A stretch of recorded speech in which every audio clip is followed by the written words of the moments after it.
अहिले नेपाललाई युद्ध र विस्तारबाट रोक्ने सुगौली सन्धिको मूल आशय त्यो अधीनस्थ गरेको भूभाग छोड्दै जाने शर्त थियो। त्यो जग्गा फिर्ता दिने शर्तै सम्झौतामा छ। यसमा 1950 सन्धिको दफा 8 मा म पढेर सुनाइदिउँ। हजुर प्लिज।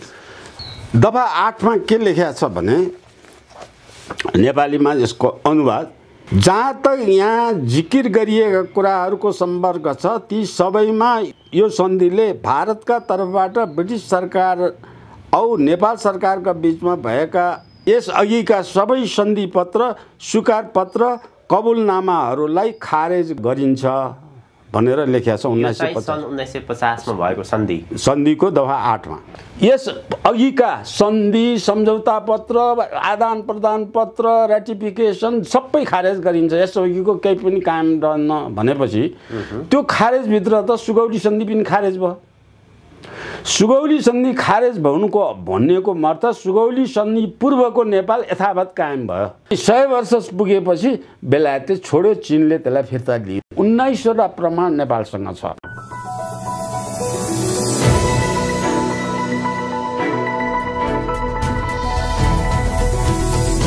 हिमाल अनलाइन टिभी विश्वका महाशक्तिशाली राष्ट्रहरूको द्वन्द्व, टकराव, उनीहरूको रणनीतिक स्वार्थले तेस्रो विश्वयुद्ध हुन सक्ने अनुमानहरू अहिले बाहिर आइरहेका छन्।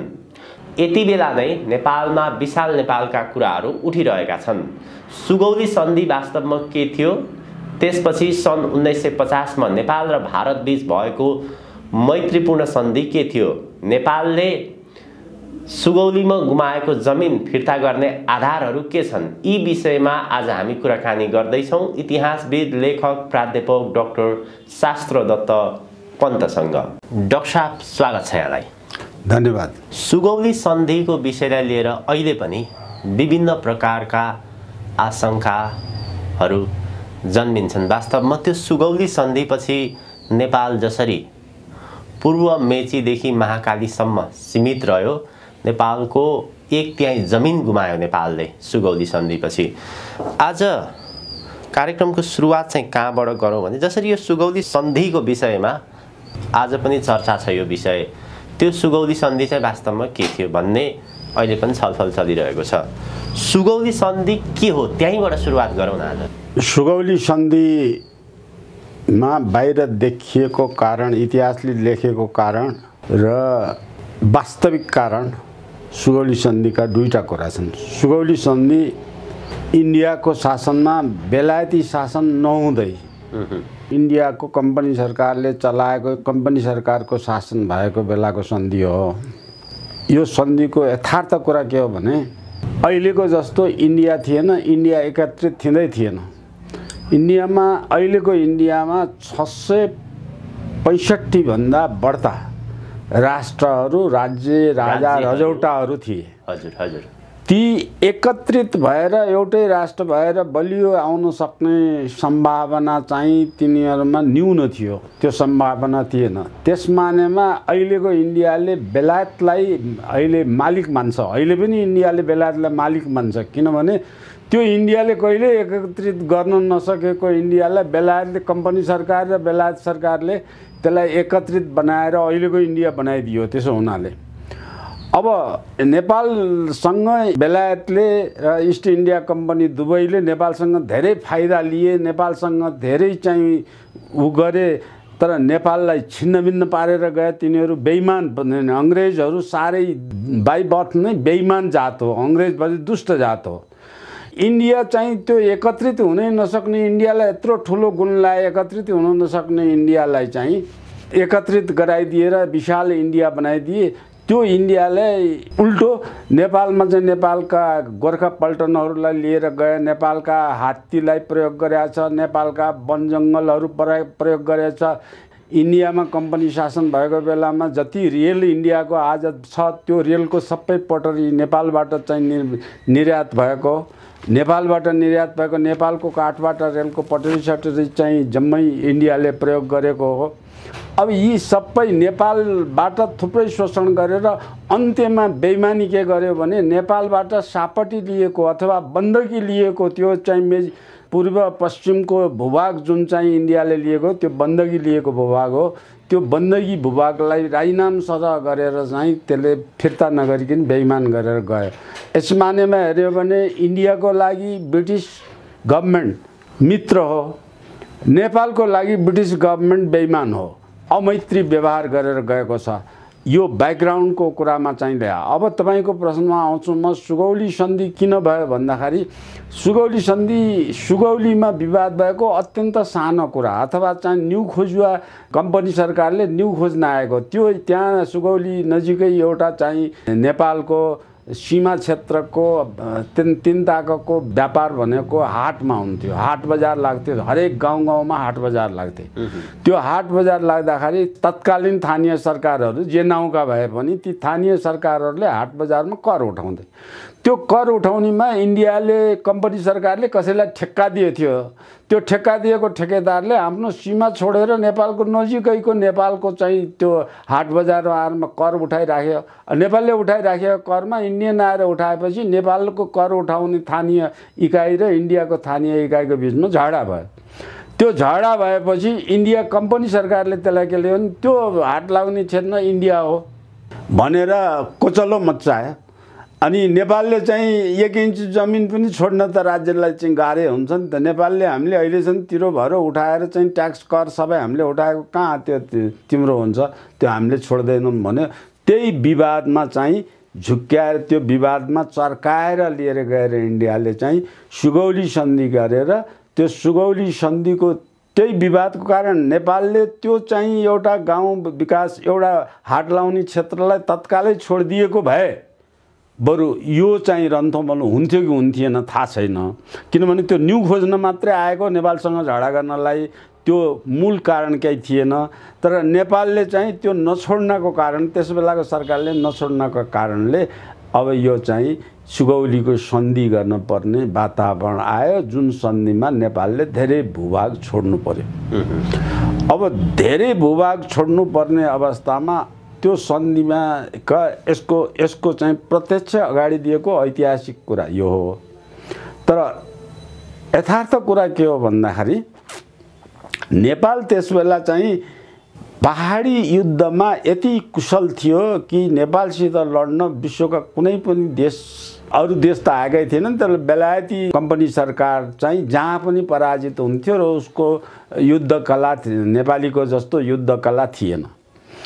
अब इन्डियाको लक्ष्य के रहेछ भनेदेखि अहिलेको चिकन नेकदेखि पूर्वको आसामका क्षेत्रहरू 6वटा कति इन्डियाका राज्य बनाएछ अहिले, अरुणाचल प्रदेशसम्म त्यो इन्डियाको मातहत आएको थिएन। इन्डियाको मातहत अथवा कम्पनी सरकारको मातहत आएको थिएन। त्यो चाहिँ लिएर त्यतापट्टि पूर्व अरुणाचल प्रदेशबाट चाहिँ तिब्बततिर जाने मकसद ब्रिटिस सरकारको, त्यो ब्रिटिस कम्पनी सरकारको थियो। त्यो भएको हुनाले त्योभन्दा नेपालको चाहिँ पहाडमा युद्ध गर्ने कलाले गर्दा फटाफट गएर टिस्टासम्म नेपालले चाहिँ पूर्वमा चाहिँ अधीनस्थ गरिसक्यो। पश्चिममा चाहिँ गएर काँगडा सतलज पारी गएर काँगडासम्म पनि पश्चिममा चाहिँ नेपालमा एकीकृत गरिसकेको अवस्था थियो।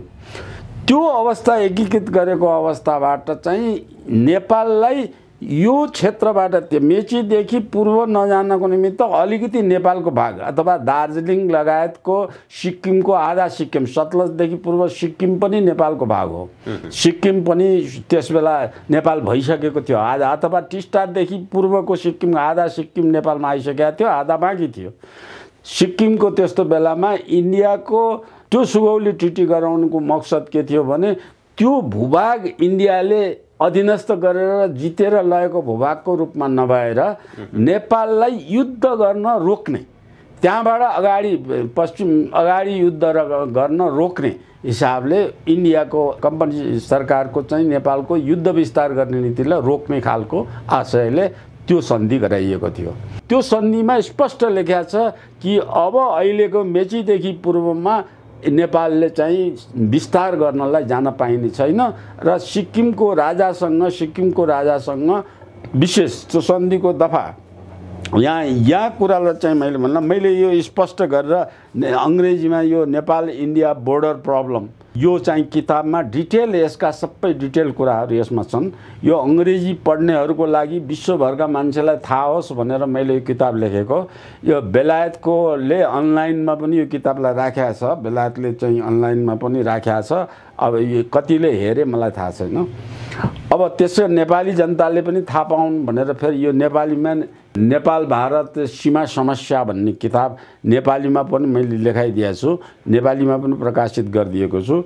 यो चाहिँ किताब, यी किताबमा चाहिँ यसका सबै डिटेल कुराहरू, प्रमाणहरू, नेपालको यो सुगौली सन्धि किन भयो, सन्धिका कारण के हुन् र सुगौली सन्धिपछि 1950 को सन्धिसम्म के भयो, नेपाल इन्डियाका बोर्डर प्रब्लमहरू कसरी उत्पन्न भयो, ती सीमा समस्या कसरी समाधान गरिन्छ, त्यस्तै नेपाल र चीनसम्मको बोर्डर समस्या के हुन्, तिनलाई कसरी समाधान गर्ने भन्ने कुरा यी नेपाली अङ्ग्रेजीका यी दुई किताबमा समावेश छन्।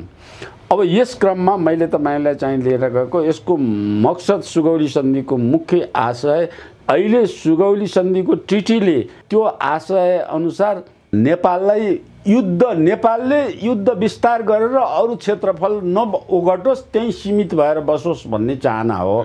सीमित चाहिँ मेचीदेखि महाकालीसम्मको भूभागमा कि सुगौली सन्धि अगाडि गुमाएको भूभागमा सीमित होस् भन्ने थियो त्यो उद्देश्य? अहिलेको भागमा मेची महाकालीमा सीमित भएपछि त्यो सीमित कहिलेसम्म गर्यो भने जहिलेसम्म इन्डियाले आफ्नो विस्तारको अन्त्य गर्दैन। त्यो गरिसकेर सीमित भइसकेपछि यो भूभाग ब्रिटिसले कम्पनी सरकार भनौँ, कम्पनी सरकारले विस्तार गरिराखेको, विस्तार गर्न चाहेसम्म रोकेको हो। त्यो उसको विस्तार सकिएपछि त्यो जग्गा फिर्ता दिने शर्तै सम्झौतामा छ। अब यो सम्झौताका कुरा सबै दफा यहाँ छन्। यो सम्झौताको कुरामा दफा यहाँ छन्। त्यो सम्झौता अनुसार 1960 मा सम्झौता गरेर 1960 मा फिर्ता दिने सम्झौता सबै फिर्ता दिँदै जाने ब्लक अहिले नेपाललाई युद्ध र विस्तारबाट रोक्ने सुगौली सन्धिको मूल आशय। विस्तारबाट रोकिसकेपछि उसको अंग्रेज सरकार भनौँ, त्यो कम्पनी सरकारले आफ्नो मकसद गएपछि नेपाललाई बिस्तारै नेपाललाई चाहिँ छोडिँदै जाने, त्यो अधीनस्थ गरेको भूभाग छोड्दै जाने शर्त थियो। त्यो छोड्दै जाने शर्तमा चाहिँ 3 पटक त छोडिसकेका छ उनीहरूले, 4थो पटकसम्म छोडेका छ। त्यो मैत्री भावनाको कारणले, त्यो छोड्ने शर्तको कारणले चाहिँ 1957 को इन्डियाको गदलमा त्यो त्यसबेला सायद ब्रिटिस सरकार भइसकेको थियो, कम्पनी सरकार हटिसकेको, त्यसमा चाहिँ नेपालले जङ्गबहादुरले गएर चाहिँ त्यसमा 1857 को गदलमा चाहिँ त्यो छोड्ने शर्त अनुसार भएका कुरा अनुसार नेपालले उल्टो ब्रिटिस सरकारलाई सहयोग गरेको छ, नेपाललाई शोषण गर्नसम्म गरेको छ अङ्ग्रेजहरूले। त त्यो सहयोग गरेर ब्रिटिसको जोगाइएको त्यो बेलामा नेपालले सहयोग नभए भए गोरा जति इन्डियामा छ, अहिले त गोरा त भागे सबै, इन्डियामा जति गोरामा 5-6 लाख जति गोरा थिए, ती गोरा जति जम्मै मारिने थिए 1857 को दंगलमा। जङ्गबहादुरले 1857 को दंगलमा गएर अङ्ग्रेजलाई जोगाइदिएर जिउँदो बचाएर राखेको हो। त्यस अवस्थामा राखे बापत त्यस बेला नै फिर्ता दिनुपर्ने, सबै भूभागमा फिर्ता दिनुपर्ने क्रममा 4थो पटक फिर्ता दिएको त्यो चाहिँ नयाँ नेपाल जुन भनिन्छ 4वटा जिल्ला, बाँके बर्दिया, कैलाली, कञ्चनपुर, त्यो मात्रै 57 मा त्यहाँ 4th स्टेजमा फिर्ता दियो। पहिलोमा चाहिँ जनकपुर एरियाको तराई भूभाग फिर्ता दियो, दोस्रोमा चाहिँ गएर बुटवल एरियाको तराई भूभाग दियो, तेस्रोमा चाहिँ त्यहाँबाट यो राप्ती एरियाको फिर्ता दियो, चौथोमा गएर बल्ल चाहिँ त्यो फिर्ता दियो। अब बाँकी फिर्ता दिने त्यो सन्धि अनुसार बाँकी फिर्ता दिने 19वटा प्रमाण नेपालसँग छ। नेपालसँग फिर्ता दिने त्यो आधारको त्यो 1815 को सन्धि 16 मा रेटिफाइड भयो। त्यो चाहिँ सन्धि ट्रिटी अनुसार चाहिँ नेपालको त्यस पूर्वको भूभाग जति हो त्यो सबै नेपालले फिर्ता पाउने विभाग छ। अब अवस्था यहाँनिर ठुलो प्रश्न आउँछ, नेपालले त्यस्तो सिम्पल चिजमा पनि फिर्ता लिनुपर्ने अवस्थामा अङ्ग्रेजले इन्डिया छोडेर जाने बेलासम्म पनि फिर्ता किन लिएन भन्ने। सुगौली सन्धिको विषयमा म तपाईलाई अलिकति यहाँ किन पनि जोड्न खोजिरहेको छु भने सुगौली सन्धिको खास उद्देश्य जति बेला पहिलो विश्वयुद्ध चलिरहेको थियो, सुगौली सन्धि गर्नुको खास उद्देश्य चाहिँ नेपालले अहिले पूर्वमा मेची र पश्चिममा महाकालीसम्मको जो भूभाग छ त्यहीँ रहेर विस्तार गर्न नपाउने, पछि त्यो युद्ध रोकिसकेपछि विशेष गरी ब्रिटिसले आफ्नो विस्तार रोकिसकेपछि त्यो जमिन नेपालको जमिन सबै फिर्ता पाउने त्यो चाहिँ त्यो सन्धिलाई व्याख्या गर्यो भने सन्धिमै छ यो कुरा। अब किन गरेन भन्ने प्रश्न आउँछ यहाँ। हजुर हजुर। अब किन गरेन भन्ने बेला त्यस बेलामा अहिलेको नेपालको दलीय राजनीतिमा जुन किचिङ कचिङ्गल छ, कोही इन्डिया पक्ष, कोही अमेरिका पक्ष, कोही बेलायत पक्ष, अनि विदेशीले क्रिस्चियनहरूले खेलाएर खेल्ने, पैसा जसले दियो उतातिर जाने। अब अहिलेको सोचमा न प्रजातान्त्रिक अभ्यास छ, न प्रजातान्त्रिक चरित्र छ, न संवैधानिक चरित्र छ, न चाहिँ लोकतान्त्रिक भने यिनीहरूले भन्ने गरेको शब्द लोकतान्त्रिक चरित्र छ, केही पनि छैन।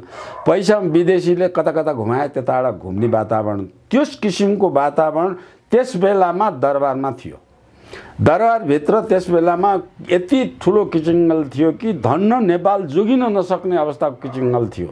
त्यो देशभित्रैका मानिसले राज संस्था फालेर अर्को राजा बनाउने अथवा टुक्र्याएर देश चाहिँ 60-65वटा चाहिँ प्रान्तको अहिले भने जस्तो प्रान्तको रूपमा रजौटाहरूले शासन गर्ने कि यस्तो यता उता रजौटाले गर्ने कि यता राजाले गर्ने कि यता श्री 3 जन्मेका थिए श्री 3हरूले गर्ने हुन् कि कले कता गर्ने हुन् भन्ने कुरा थाहा थिएन। दरबारभित्रै दरबारियाहरूको बिचमा नै ठुलो कचिङ्गल थियो। नेपालको राजनीति अस्थिर भएको फाइदा कम्पनी सरकारले लिएको मात्रै हो त्यस बेला। अब त्यो कम्पनी सरकारले लिएको फाइदाभित्र तपाईँ हेर्नुहुन्छ भने नेपाललाई कचिङ्गल बनाएर त्यो सुगौली सन्धिमा चाहिँ 2टा दफा छन्। अर्को दफा धेरै छन्, त्यसमा सुगौली सन्धिमा धेरै कुरा छ।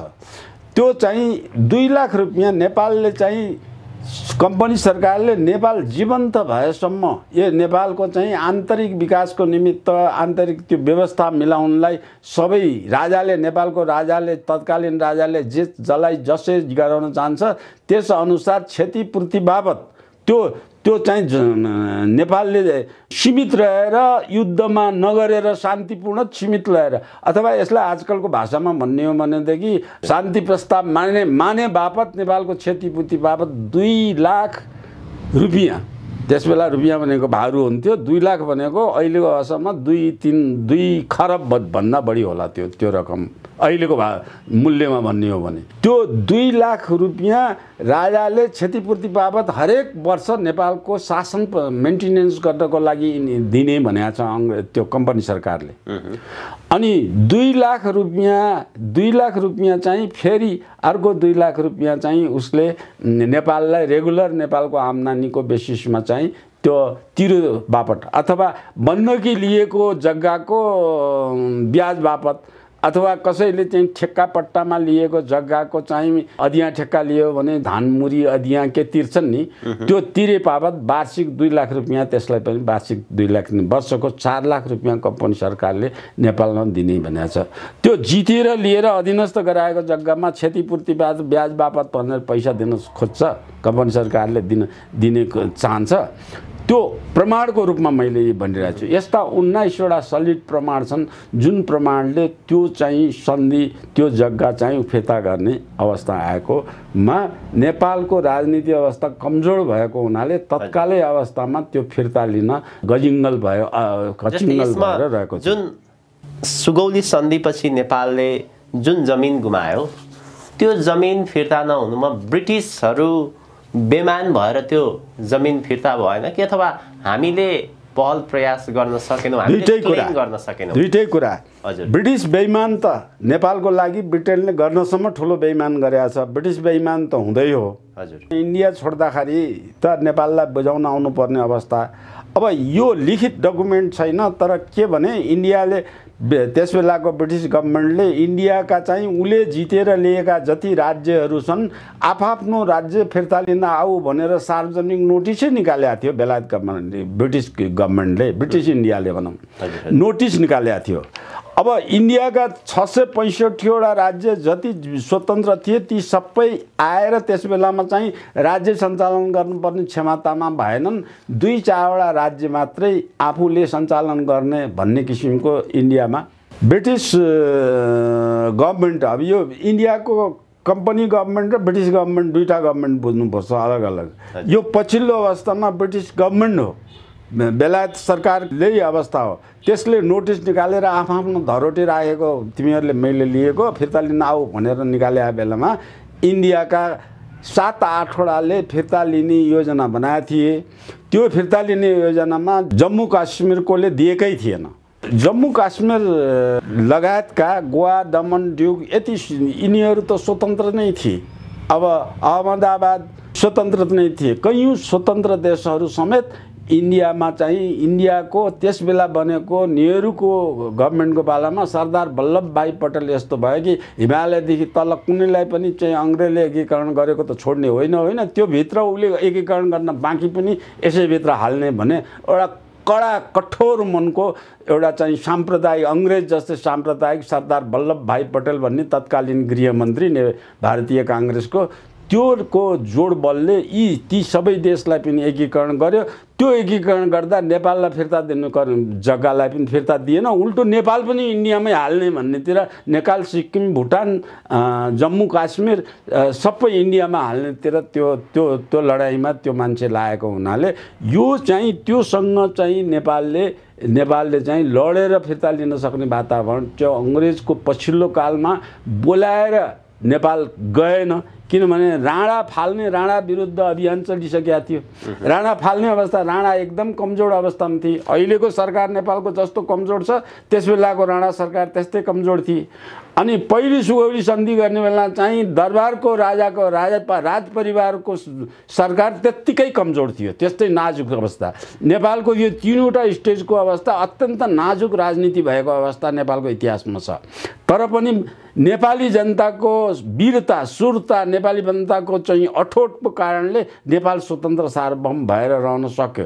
त्यो सत्ताधारीको भन्दा बढ्ता नेपाली जनताको योगदान ठुलो छ कि यसलाई एकीकृत बनाएर जान सक्ने होला। जसरी अहिले एमसीसी फेरि त्यसको विरोधमा चाहिँ नेपाली जनता, सरकार उनीहरूको लुत्ते छ, उनीहरूको पक्षमा जानेवाला छ, तर नेपाली जनता त्यसको विरोधमा खडा भएको छ नि।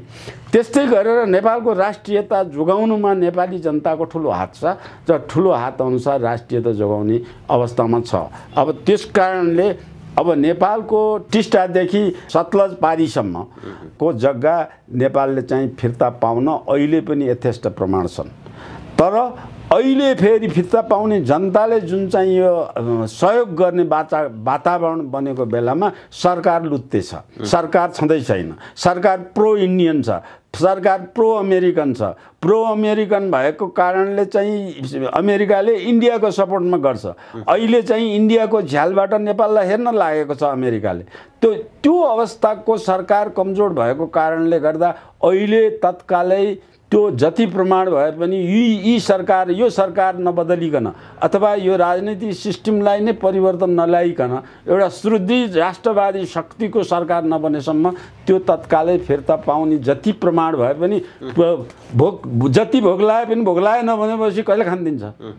त्यो गुमेको जमिन प्राप्त गर्ने हामीसँग यथेष्ट प्रमाण चाहिँ छ, वास्तवमा छन्। अब 19वटा प्रमाण छ। हजुर, सुगौली सन्धिको विषयमा तपाईले जसरी पुस्तक नै लेख्नु भएको छ, विशेष गरी यो सीमा सम्बन्धी नेपाल र भारत बीचको सीमा सम्बन्धी विवादको विषयमा केही इतिहासविदहरू यसको विषयमा कसरी प्रस्तुत गर्छन् भने सुगौली सन्धिको विषयमा गत मङ्सिर 6 गते सोमबार प्रकाशित कान्तिपुरमा विशेष गरी सीमाविद बुद्धिनारायण श्रेष्ठले के भनेका छन् भने यो सन्दर्भमा वास्तवमा तपाईको भनाइअनुसार नेपालले युद्ध लडेर हारेर गुमाएको जमिन होइन त्यो। युद्ध अगाडि नबढोस् अथवा जुन स्थानमा पूर्व मेचीदेखि पश्चिम महाकालीसम्म भन्दा अगाडि नबढोस्, त्यसपछि युद्ध रोकिसकेपछि त्यो जमिन स्वतः फिर्ता दिने भन्ने शर्त थियो भनेर यहाँले जे भन्नुभयो।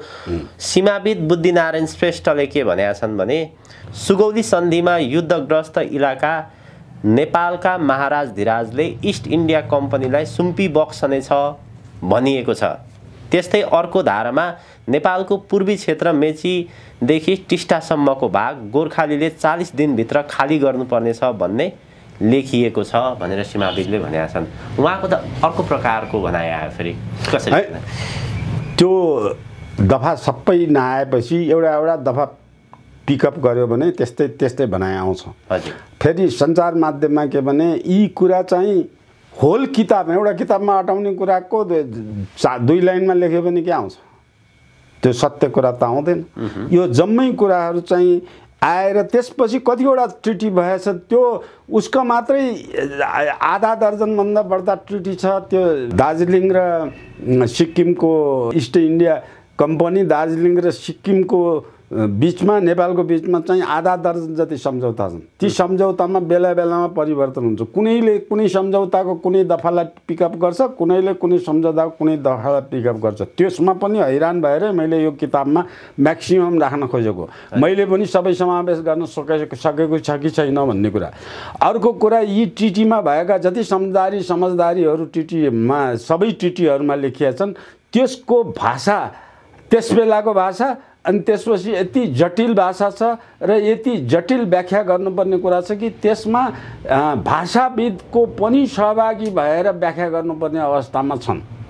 अब उदाहरणको लागि म भनिदिन्छु, हङकङ, बेलायतले हङकङ चीनबाट लिएको ट्रिटीलाई चाहिँ त्यो ट्रिटीमा भाषामा लेखेको शब्दार्थ र यो सुगौली ट्रिटीमा लेखेको भाषाको शब्दार्थ एउटै छ। मैले उदाहरणको एउटा प्रमाणको रूपमा भन्छु, इन पर्पेचुइटी भन्ने शब्द प्रयोग गरेको छ।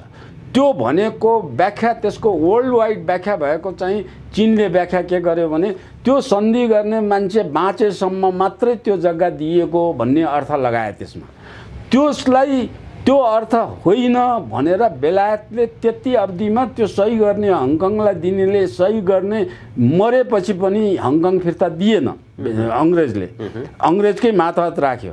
तर त्यसको व्याख्या चाहिँ अङ्ग्रेजले के गर्यो भने त्यसको व्याख्या, शब्दको व्याख्या, त्यो सही गर्ने मान्छेले बाँचेसम्म दिएको, ऊ मरेपछि फिर्ता हुन्छ भन्ने चाहिँ त्यो त्यसको यथार्थ व्याख्या हो। तर अङ्ग्रेजले के व्याख्या गर्यो भनेदेखि होइन, हाम्रो अर्थमा इन पर्पेचुइटी भनेको 100 वर्षसम्मलाई लिएको हो भनेर 100 वर्ष नपुगेसम्म छोडेन बेलायतले। अनि 100 वर्ष पुगेपछि बेलायतले छोड्यो, चीनले त्यसलाई फिर्ता लियो। अहिले चाहिँ चीन बलियो राष्ट्र भएको हुनाले, नेपाल जस्तो कमजोर भएको भए ब्रिटिस होइन। अब त्यसमा त अलि व्याख्याले गर्दाखेरि चाहिँ त्यति भयो हो। कमजोर, अब कमजोर भन्नुहोस् के, तपाईँको अर्थमा जसरी लिए पनि नेपालले त मागेकै छैन होइन। नेपालले त यही इन्डियासँग पनि मागेको छैन, बेलायतसँग पनि मागेको छैन। तर बेलायतले त के भन्छ भने यसमा 1950 सन्धिको दफा 8मा म पढेर सुनाइदिउँ। हजुर प्लिज। अब यो दफा 8मा के लेखेको छ भने नेपालीमा यसको अनुवाद, जहाँ तक यहाँ जिकिर गरिएका कुराहरूको सम्पर्क छ ती सबैमा यो सन्धिले भारतका तर्फबाट ब्रिटिस सरकार औ नेपाल सरकारका बिचमा भएका यस अघिका सबै सन्धिपत्र, स्वीकारपत्र, कबुलनामाहरूलाई खारेज गरिन्छ भनेर लेखेको छ। 1950 मा भएको सन्धिको दफा 8मा। हजुर हजुर। अब अङ्ग्रेजीमा छ, त्यो अङ्ग्रेजीमा नि त्यही दफा 8मा त्यही लेखेको छ। खारेज गरिन्छ भनेको मतलब यस अघिका सन्धि, सम्झौता पत्र, आदान प्रदान पत्र, रेटिफिकेसन सबै खारेज गरिन्छ। यस अघिको केही पनि कायम रहन्न भनेपछि त्यो खारेजभित्र त सुगौली सन्धि पनि खारेज भयो। सुगौली सन्धि खारेज भन्नेको मतलब सुगौली सन्धि पूर्वको नेपाल यथावत कायम भयो।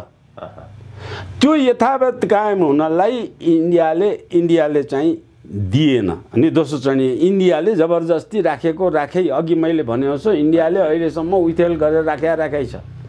अब यो सन्धि नेपाल इन्डियाको बिचमा छ, नेपाल बेलायतको बिचमा पनि भएको छ।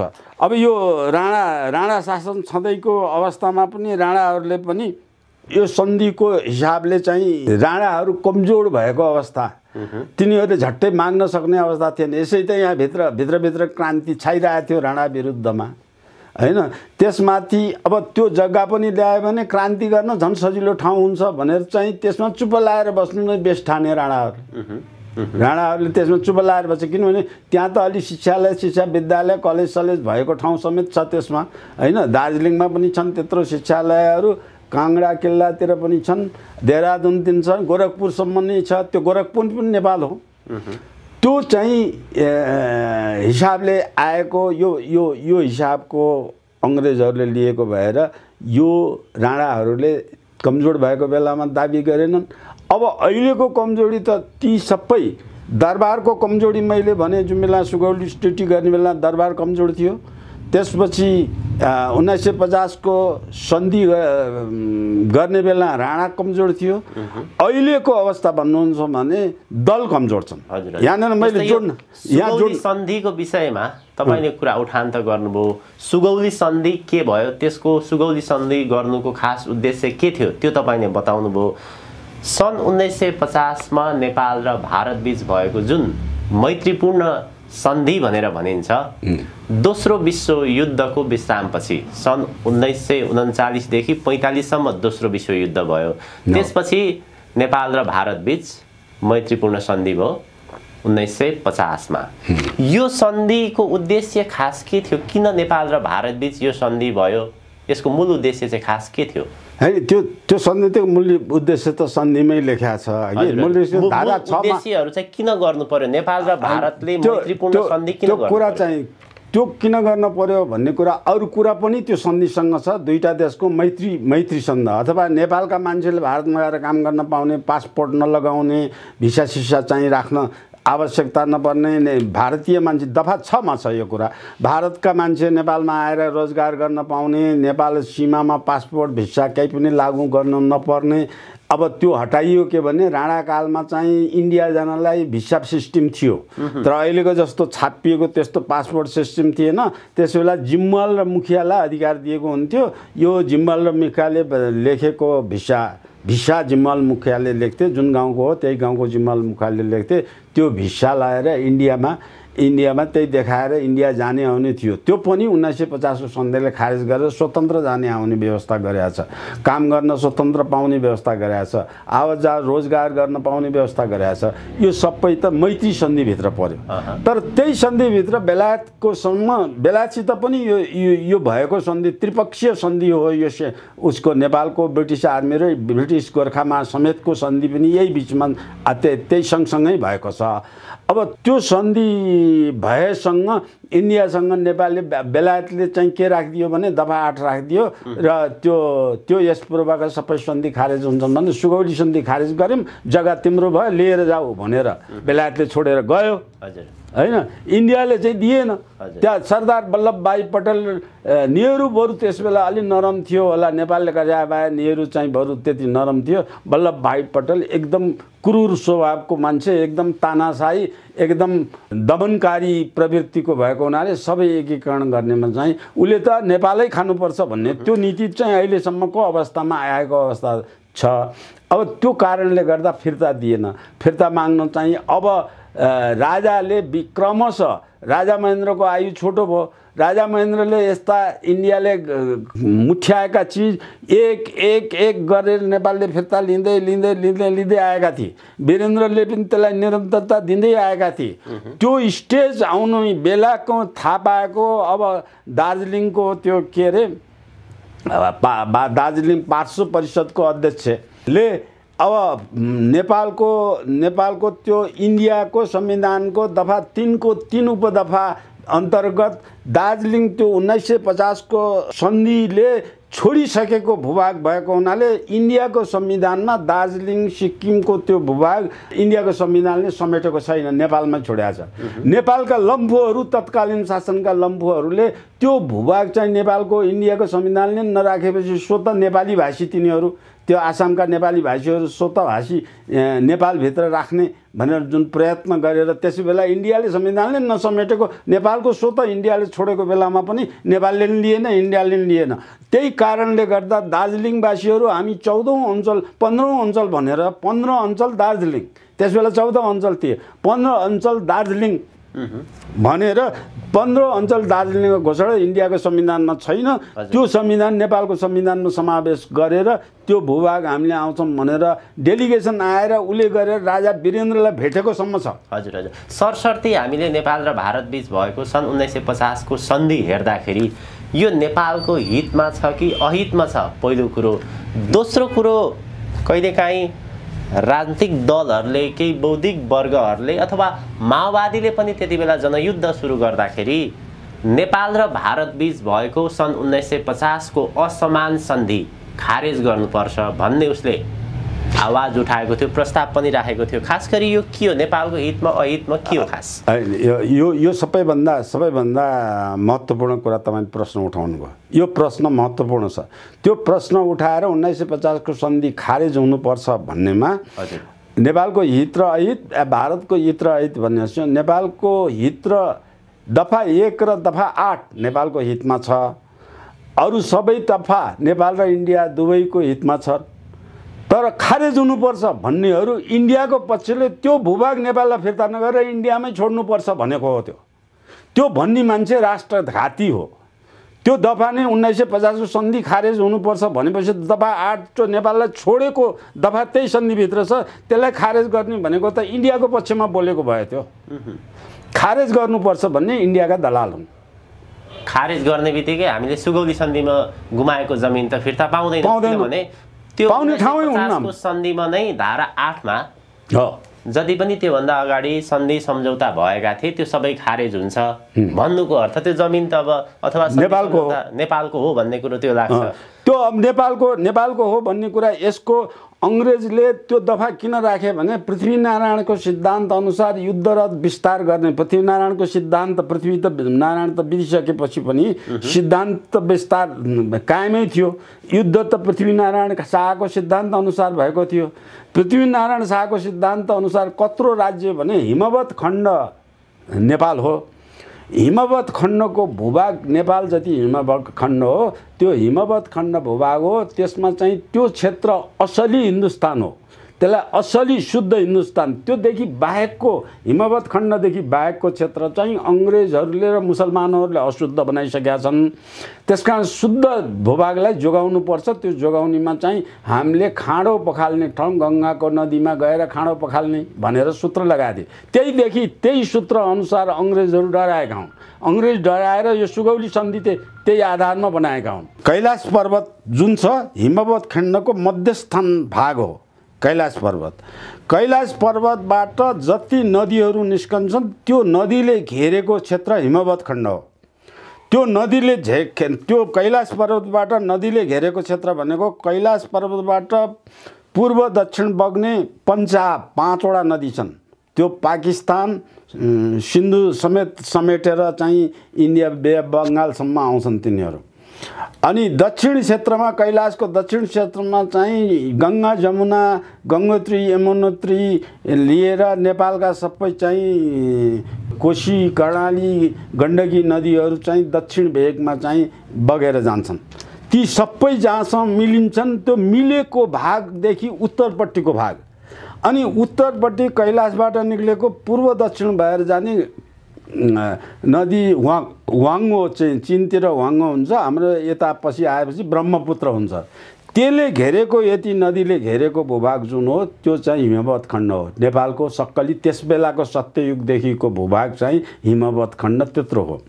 अब त्यो हिसाबले पृथ्वीनारायण शाहले दक्षिणको भागलाई पन्जाब र गङ्गा जमुना कोशी गण्डकी यी मिलेको यी नदी जम्मै गएर जहाँ मिलेर जो भिज्छन् मिलेको भूभागदेखि उत्तर चाहिँ नेपाल बनाउने। त्यो बनाएपछि युद्ध रोक्ने भन्ने पृथ्वीनारायण शाह, खाना पकाल्ने भनेको युद्ध रोक्ने भनेको। अब त्यो सिज फायर भन्छन् नि आजकल, त्यो गर्ने भन्ने भयो। त्यसरी आउन लागेको कुरा चाहिँ यो युद्ध नीतिले, नेपालको युद्ध नीतिले त्यसलाई बखालिराखेको। तराईतिरको भागमा इन्डियाले केही लखेटेर खेच्न सक्ने तर पहाडतिरको भागमा नसक्ने भएको हुनाले सुगौली सन्धि त्यस कारणले त्यसलाई रोक्नको लागि गराइएको हो। हजुर डाक्टर साहब, एउटा अब अत्यन्तै महत्त्वपूर्ण प्रश्न छ। सुगौली सन्धि र सन् 1950 को नेपाल भारत बीच भएको मैत्रीपूर्ण सन्धि अहिले विडम्बना कस्तो आयो भने यो दुवै सम्झौताको सकल प्रति हामीसँग छैन।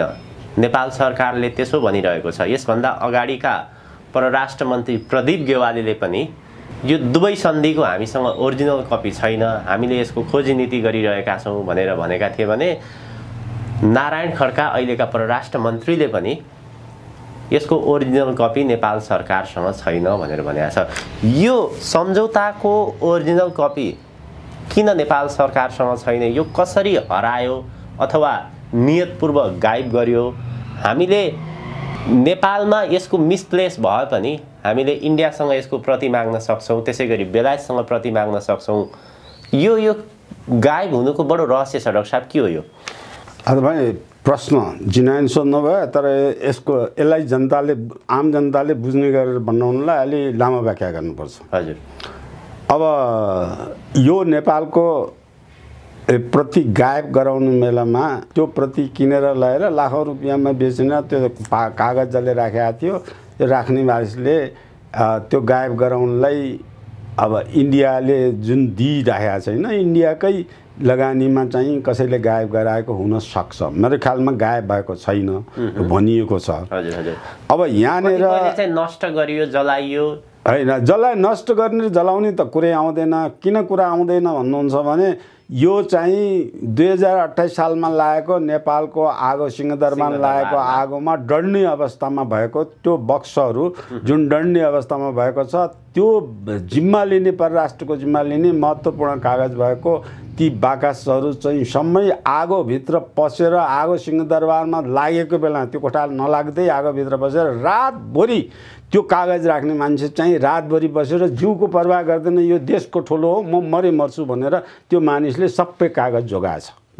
त्यस बेलाको घटना सार्वजनिक भएको, त्यस बेलाको न्युज पेपरहरू, घटनाहरू तपाईँले त्यस बेलाका पत्रिकाहरू खोजेर पढ्नुहोस्। त्यो किसिमको सबै कागजपत्र जोगिएका छन्। त्यसो सिंहदरबारको आगलागीमा परेर केही पनि जोगेका छन्। अनि राजा वीरेन्द्रले चाहिँ यस्ता महत्त्वपूर्ण कागजमा आगलागीमा डढेर पनि प्रमाण नष्ट हुनबाट जोगाउनु भएको तत्कालै चाहिँ यो माइक्रोफेच गराएर देशको 3 ठाउँमा जहाँ एक ठाउँमा डढ्यो, एकैचोटि 3 ठाउँमा त डढेर लाग्दैन, डढेर भन्दिकन 3 ठाउँमा माइक्रोफेच गरेर राखिसकेको छ। त्यो डकुमेन्ट जम्मै चाहिँ त्यसरी समावेश गरेको छ। त्यो किसिमको गरे यो डकुमेन्ट हराएको छ भन्ने कुरामा 100% गलत कुरा हो। यो म बताउँछु। अब हराएछ भन्ने मान्छे के हुन् भने ती डकुमेन्ट बेच्ने, इन्डियालाई बेच्ने, डकुमेन्ट गायब गर्ने, इन्डियाको निर्देशन मान्ने इन्डियाका मन्त्रीहरू, इन्डियाका राष्ट्रपतिहरूले जसले नेपाल विरुद्ध यत्रो आन्दोलन गराएर 2036 सालदेखि अनवरत रूपमा 36 साल त के इन्डियाले चाहिँ 2018 सालमा 19 सालमा आन्दोलन गरायो, काङ्ग्रेसलाई उठाएर 24 सालमा आन्दोलन गर्यो, काङ्ग्रेसलाई उठाएर 36 सालमा आन्दोलन गर्यो, अरू दलहरूलाई उठाएर अब त्यसपछि 46 सालमा आन्दोलन गरायो, 47 सालमा आन्दोलन गर्यो। जम्मै आन्दोलनमा इन्डिया पतन हुँदै कमजोर हुँदै गइसकेपछि अनि राज संस्थानै फाल्ने राजा भएछन्, हाम्रो केही लाग्दो रहन्छ भनेर चाहिँ अनि बाध्य भएर उनीहरू अब 1963 मा गणतन्त्र नै बनाउने, धर्मनिरपेक्ष, नेपाल धनी पनि नहुने, नेपाल सम्पन्न पनि नहुने, नेपाल चाहिँ अरू देशसँग डटेर बल्न सक्ने अवस्था नहुने, यसलाई जसरी कमजोर बनाउने भनेर दलहरूलाई किनेर यी सबै किन्ने पैसा इन्डियासँग नपुगेर क्रिस्चियन मिसन समेत आएर क्रिस्चियन मिसन समेतले यो काम गरिरहेछ। त्यसो हुनाले यो चाहिँ भल्छ।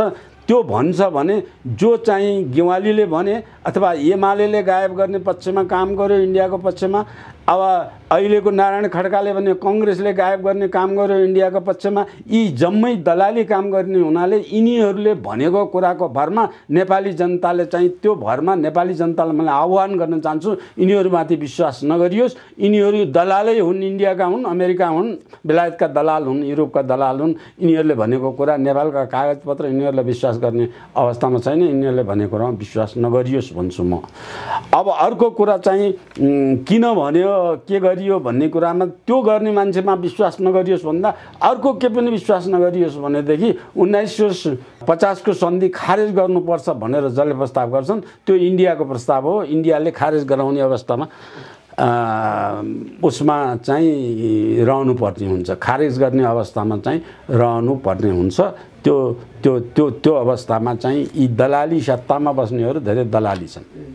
डाक्टर साहब, अब जाँदा जाँदै हामीले केही वर्ष यता नेपालमा जुन 1816 मा सुगौली सन्धिपछि नेपालले 1/3 जमिन गुमायो, के हो त यसको वास्तविकता भनेर मिडियामा यसका जानकार व्यक्तिहरूसँग कुराकानी गरिरहेका छौँ, छलफल गरिरहेका छौँ र केही वर्ष यता त केही व्यक्तित्वहरूले, राष्ट्रवादी मानिसहरूले त्यो वास्तवमा नेपाललाई झुक्याइएको थियो, त्यो सुगौली सन्धिमा गुमेको जमिन नेपालकै हो, त्यो नेपालले फिर्ता पाउनुपर्छ भनेर आवाजहरू पनि उठाइरहेका छन्, विभिन्न कार्यक्रमहरू पनि गरिरहेका छन्।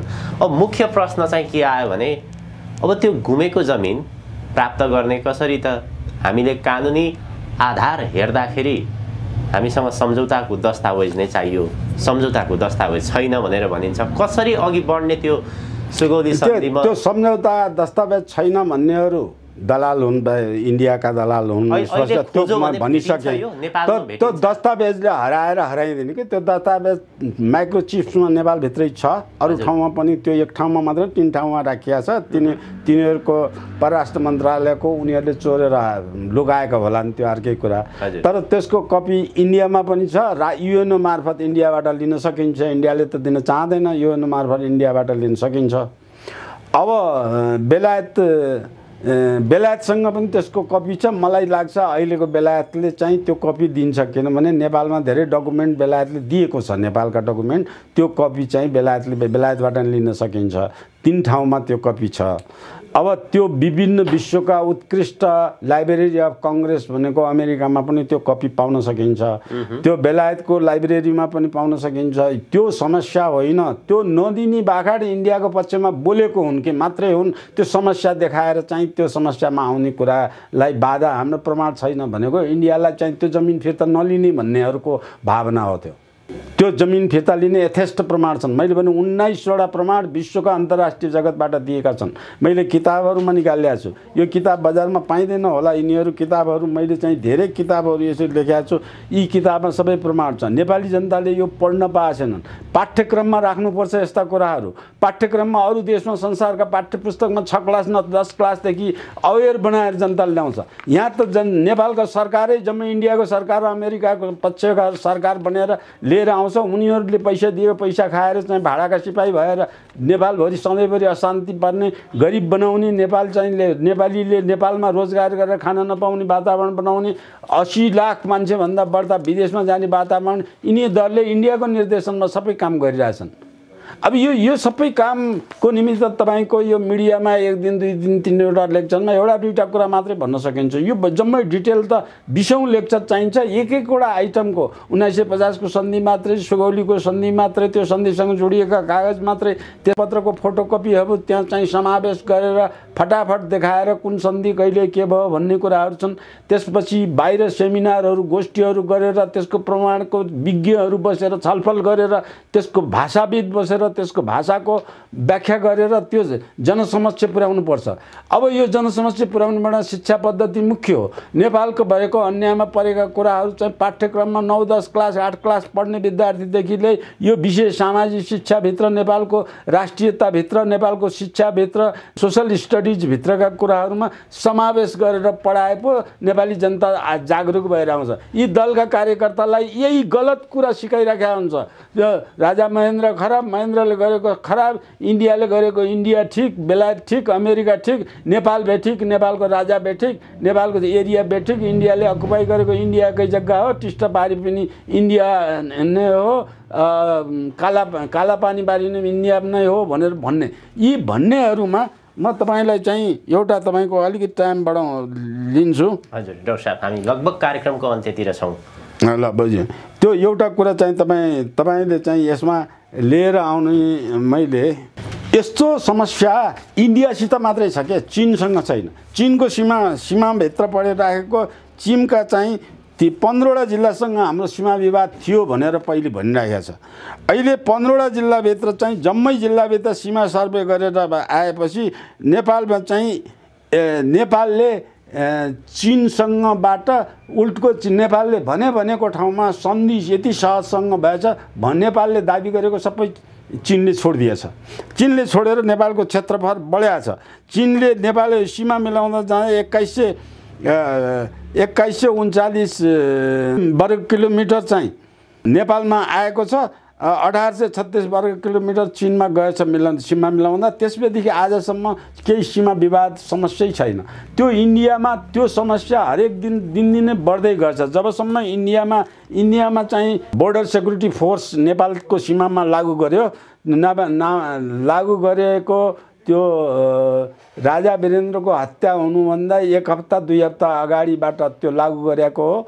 त्यो लागू गरेर बिएसएफ इन्डियाले राखेपछि नेपालको सीमा अतिक्रमण मनग्गे बढेर गएछ अथवा सीमा अतिक्रमण गराउनमा बिएसएफको पनि हात छ। बिएसएफ भनेको इन्डिया सरकारको सेक्युरिटी अथवा आर्मी हो। त्यो आर्मीले चाहिँ नेपालमा चाहिँ हस्तक्षेप गरेर बनाएर अहिले इन्डियाले जताडा पनि नेपाललाई सताएर लिएर जाने वातावरण बनाइरहेछ।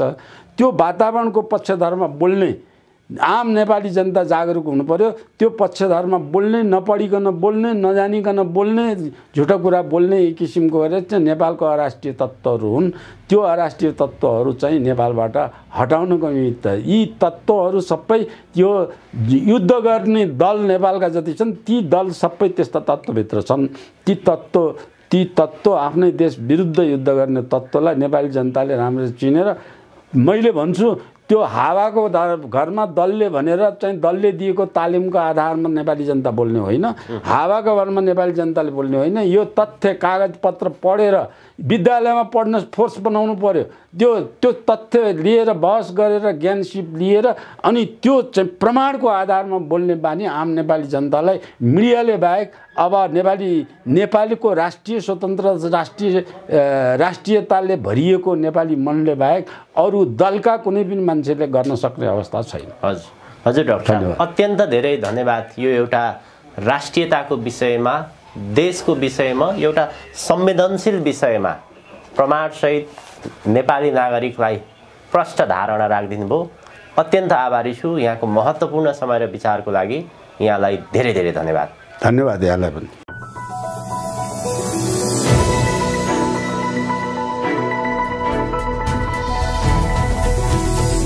हिमाल अनलाइन टिभी।